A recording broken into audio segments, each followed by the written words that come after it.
models and algorithms, and the talk is being given by Abhinandan Nath, who's just finishing getting ready.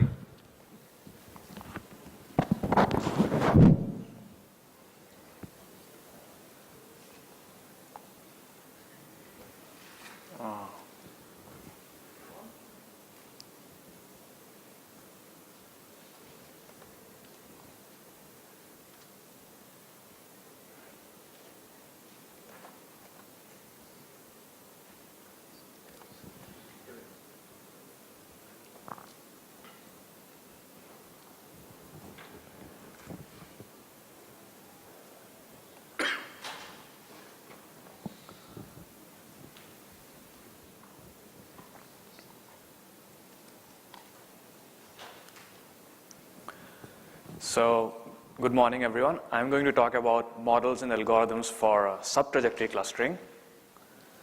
So, in today's age, we have huge amounts of trajectory data available from us, from various sources. For example, the cell phone in your pocket, GPS transmitters in vehicles, and so on. Right? Having such huge data is useful because it can help us in making better decisions. For example, if you have traffic trajectory data, then it can help you in predicting congestion in various spots, and which can be used by traffic controllers to reroute traffic.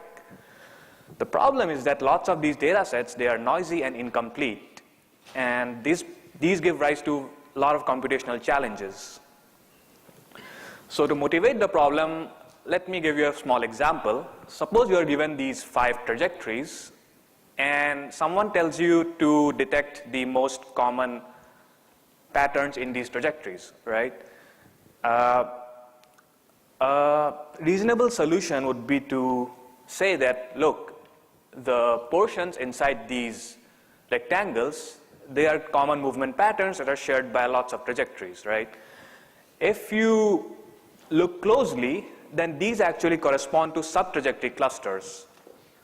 This is different than clustering the trajectories as a whole, since you can see that in this data set, the 5 trajectories, they do not form any coherent cluster if treated as a whole. So the high-level motivation of our talk is to extract high-level shared structure from trajectory data, and this structure only becomes apparent in the presence of large trajectory data sets, right? And we need to be careful of mob mentality, but in this case, leveraging wisdom of the crowd is a good thing, and I'll argue why.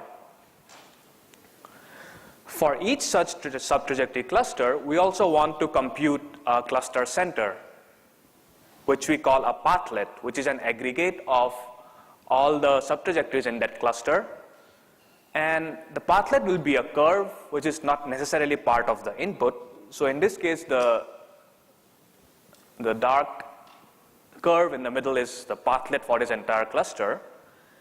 And pathlets have been used quite a while, actually. They have been used to compress large trajectory data set, the idea being that each trajectory can be written as a concatenation of a small number of pathlets, and in some sense this is doing nonlinear dimension reduction. The semantic information that is associated with pathlets has been used to do anomaly detection in robot motion planning, and they have also been used to reconstruct the underlying road network given only samples from positions of the vehicles moving on the roads. So in our work, we propose a new model and algorithms propose a new model for subtrajectory clustering that is robust to noise and missing data. Moreover, the clusters found by our model are completely data-driven, and the pathlets can be very complicated. We show that the subtrajectory clustering problem is NP-hard, and we also give efficient approximation algorithms that can be made quicker for certain realistic input assumptions. And we validate all our results with experiments as well. So if you look at previous work, there has been some work in this setting, but most of it has been for graphs, where the paths are basically the paths in a graph between two nodes. There's no notion of noise or gaps. There has been work on subtrajectory clustering, but they only look at the density of points, regardless of which trajectories the points come from. And previous work has tried to restrict pathlets to only be line segments or look for predefined patterns in a data, whereas in our work, the pathlets are completely data-driven. Further, none of these works have any provable performance guarantees. So here's a brief outline of my talk. I'll briefly discuss the model and how we formulate the optimization problem with a single objective function. Then I'll give algorithms as to how to solve this optimization problem, and I'll end the talk with some experimental results. So in our model, the input consists of a set of n trajectories t1 up to tn. Each trajectory is a sequence of points in the plane. A subtrajectory is a subsequence of a trajectory, and I denote all the points of the trajectories by script x, and the total number of such points is set to m. Now let's say we are given this instance of 3 trajectories, and we want to do subtrajectory clustering. So a reasonable feasible solution might look something like this. You have 2 different clusters of subtrajectories here. One desired feature is that we do not want lots of clusters. Otherwise, we can put every single trajectory in a cluster of its own and say that we are done, right? So we want to have small number of clusters. Further, for each cluster, we need a pathlet. And we want the clusters to be of high quality. So we have a term that penalizes the number of pathlets that we have, which is also equal to the number of clusters.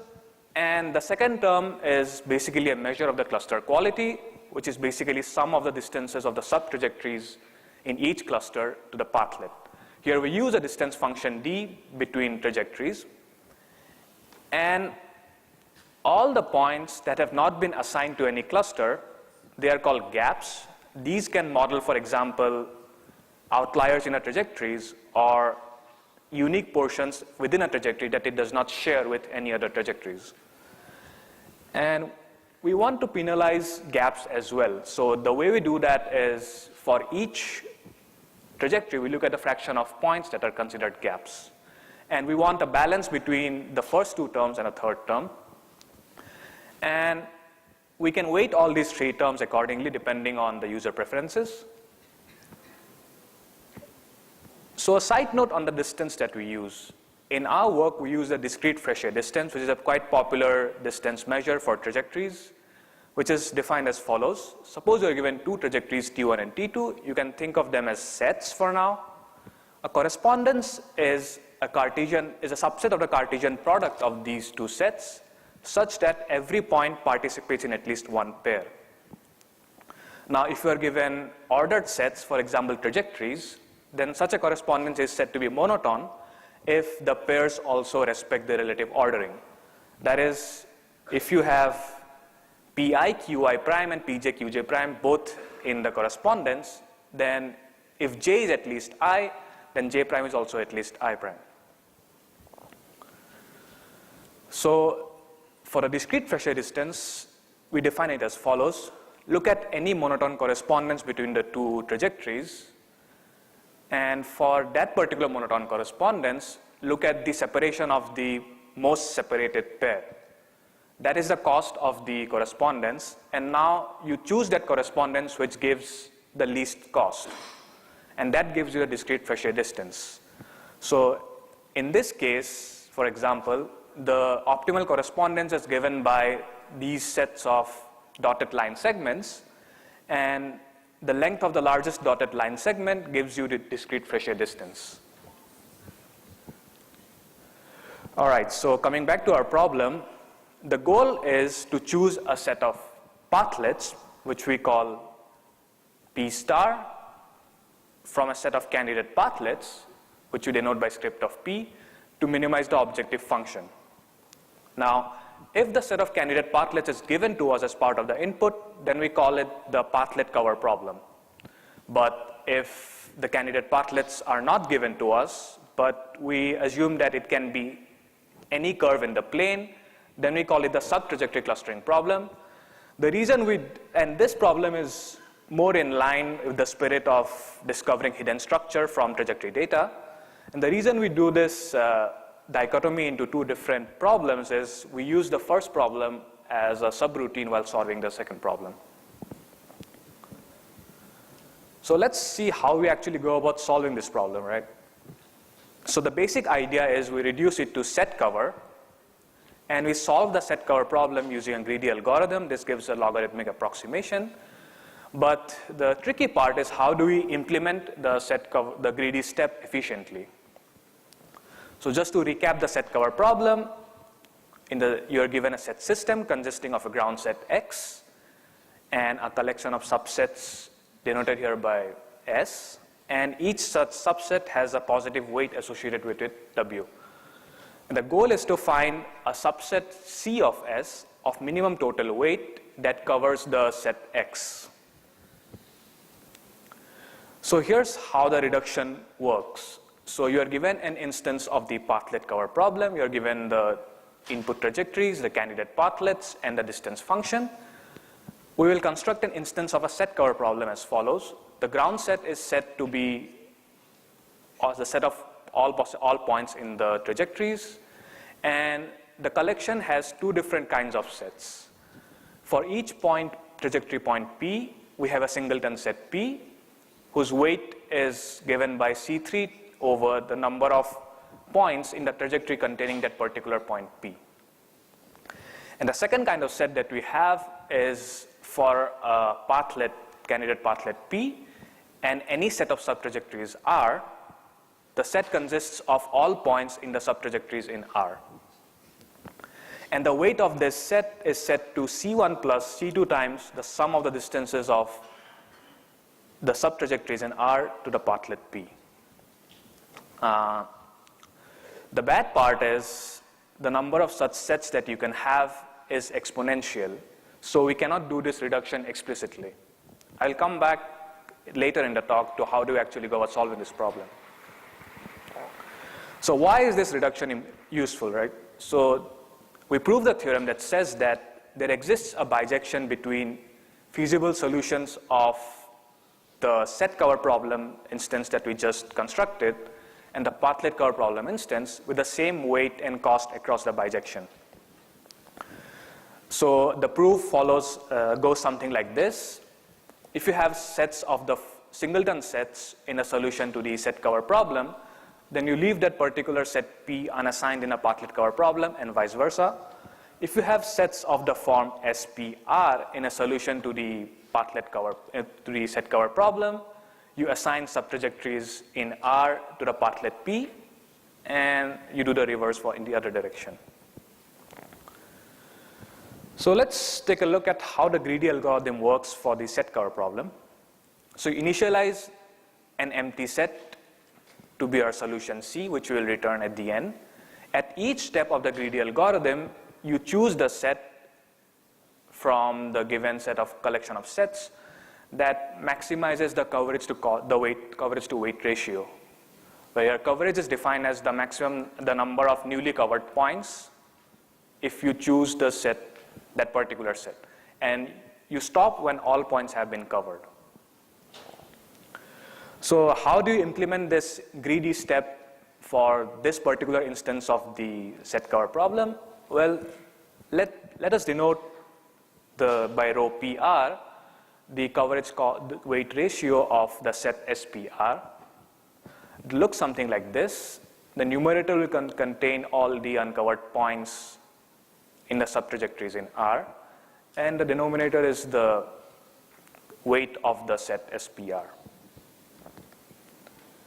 Now we denote by TP the set corresponding to P, which has the maximum value of rho, and we let P star denote the pathlet which maximizes this quantity, which has the most beneficial set. For each uncovered point P, we let rho P denote its coverage to cost ratio, which is basically 1 over C2 over TP. And we let P star to be the uncovered point with the maximum coverage cost ratio. All right, so the greedy step will proceed as follows. We either pick either of the sets, whichever has higher value of rho, and we update everything accordingly. So the crucial part is how do we update this quantity T of P. If we can do that, then everything else falls into place. Now, the interesting part is that the form of the quantity rho PR, it permits us to break rho into contributions corresponding to each trajectory, and then we can optimize each such contribution independent of all the other trajectories. And this basically boils down to choosing, in some sense, the best subtrajectory from each trajectory. And the bottom line is that we can do this in polynomial time without explicitly constructing the sets SPR. So the final result that we get is the following. If we denote the number of candidate pathlets to be P, then the greedy algorithm gives a log m approximation to the pathlet cover problem in bm cubed time. I am hiding some logarithmic factors here. All right, so now coming back to our main problem of subtrajectory clustering. Here, of course, the major roadblock is that the number of candidate pathlets is uncountably infinite. So we need to have a finite set of candidate pathlets. We can show that if we assume that the distance function D satisfies triangle inequality, then the number of candidate pathlets can be set to be the set of input subtrajectories. There are m square of them, and the cost of the optimal solution increases by only a factor of 2. Further, if we use the discrete Frechet distance, then we can reduce the set of candidate pathlets to be linear, and we only pay an additional factor of log m in the approximation. And if we place some more assumptions on the input trajectories, then we can further improve the running time to get the following result, which says that for such realistic curves using a discrete Frechet distance, we can compute a log square m approximation to the subtrajectory clustering problem in near quadratic time. So let me finish with some of the experimental results that we had. So in our experiments, we use both real and synthetic data sets. We use the Beijing taxi data set, which tracks around 28,000 cabs over 4 days on the streets of Beijing, has around 9 million points. The trajectories many of the trajectories are incomplete and sparse. The second data set that we used was the GeoLife data set that tracks around 180 pedestrians over 4 years, has around 2,600 trajectories and 1.5 million points. These being pedestrian data are more varied compared to the Beijing data set. And we also had a cycling data set that had around 37 trajectories, 100K points, and these trajectories are quite complicated, have self-intersections and loops. We also used a synthetic data set that was generated by a web-based tool and has around 20K trajectories and 1 million points. So here are some of the highlights of the experiments. We noticed that the pathlets that we computed, they tended to capture dense and popular regions. For example, in the Beijing data set, these are the top pathlets, and the top pathlet was actually located at the Beijing airport. And the second most popular pathlet was the freeway that went to the airport from the city center. Similar results were obtained for the RTP data set, where the top 2 pathlets were 2 very popular freeways in that particular region. The pathlets that we computed, they captured the common trajectory portions. So here you can see a diverse set of trajectories. They tend to come together here and then they split again. And this portion was captured by one of the pathlets. Similarly in this case as well. So if you think of these pathlets as representative for each cluster, then you can see that they do some sort of noise reduction. So you have all these subtrajectories in one cluster, they're pretty noisy, but the pathlet that was chosen was the curve in the middle. And regarding gaps, so this is pretty interesting because let's say you have all these trajectories except one takes a slight detour. If you do not have gaps in the model, then you get 2 pathlets, the red pathlet and the blue pathlet. But if you do have gaps, then the detour is actually classified as a gap, and you get 3 different pathlets, which is what it should be. And the pathlets that we compute are completely data-driven. Here is an example from the cycling data set where the biker goes along the loop multiple times in either directions, and we extract both of these directions as pathlets in our experiments. So to conclude, we proposed new models and algorithms for subtrajectory clustering. We did theoretical analysis of all our algorithms, and we also had experimental results. For future work, we're looking at how do we cluster trajectories under, let's say, the Frechet distance. There has been a lot of experimental work, but there's very little theoretical work that has been done. And one bottleneck is that the Frechet distance has infinite doubling dimension. So can we say something interesting about the Frechet distance? If not in the worst case scenarios, what about, let's say, under some stability assumptions on an input where the optimal clustering, suppose, does not change under slight perturbations? Can we do something better for the Frechet distance? So, thank you.